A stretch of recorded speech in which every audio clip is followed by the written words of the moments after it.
either. All right, Frank. I'm going to go ahead and kneel down, see if that's a little better.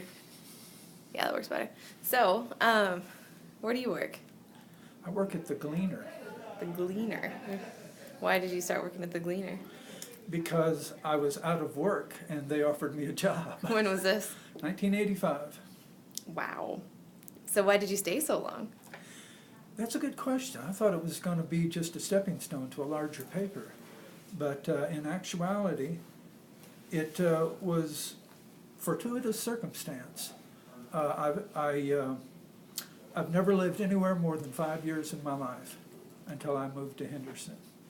And I guess I was always looking for a home. And Henderson became home. And I guess I owe a lot to our former editor, Ron Jenkins, for offering me that job and making me part of the Gleaner family. And, over the years I've been offered, or I've been sounded out about jobs across the river several times, but it just didn't feel right to me. I wanted to stay someplace that felt more like home. Well, you said you were looking for a home. Now, why did you never stay anywhere that long? That's a good question. My father was a mechanic and trucker, and my mother was a high school English teacher. And usually we moved about every 2 or 3 years because she was trying to further her career or going to summer school or something like that. And I think it was partly just itchy feet. My dad always wanted to live in Montana. I mean, both my parents were born in Arkansas. I was born in Arkansas. But my dad always wanted to live in Montana.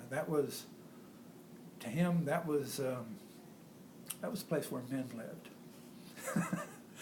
And he finally ended up living there. That's where he's buried. He's actually buried in paradise. That's awesome. Seriously. Well, what is it about Henderson now? I mean, Montana was his dream. Uh-huh. It sounds like you were kind of looking for a dream. What was it about Henderson that was home? The people are friendly. The place has a lot of history, and I've always been very much interested in history. I don't know. Why does anyone develop a relationship with a person or a place? It just feels right. And Henderson, well, for one thing, Henderson has been a great place to raise my 3 kids. And I don't think anyone would argue that is one of its highest attributes. And why? It's wholesome. Now, Henderson seems to be, I mean, if you've moved around a lot, I mean, coming to the Midwest and settling down in... No. Across the river, it's the South. Settling in the South. Yes. Seems to be kind of an unlikely thing for someone as worldly as you to do. Do you have any sort of words of wisdom for people who are looking for that home, like what to do when they find it, how to know that they found it? Because that just seems to be some place that someone would come in and just leave without a second thought. And that's what I thought was going to happen. I didn't think I would develop ties to Henderson. But like I said before, I am a product of Southern culture.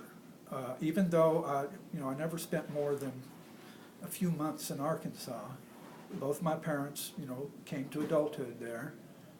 And they raised me in that sort of culture. So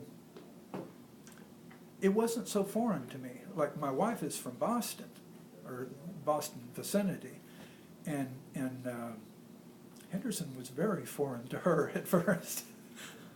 Do you think that you working at the newspaper had a lot to do with getting so acclimated and really Yes. getting to know the community? Yes. How so? What was the process like? You meet a lot of people. You get to know a lot of people very quickly. Can you tell me any more about that? About what your first few years here, what was the point that you decided, wow, this really is home? I don't know.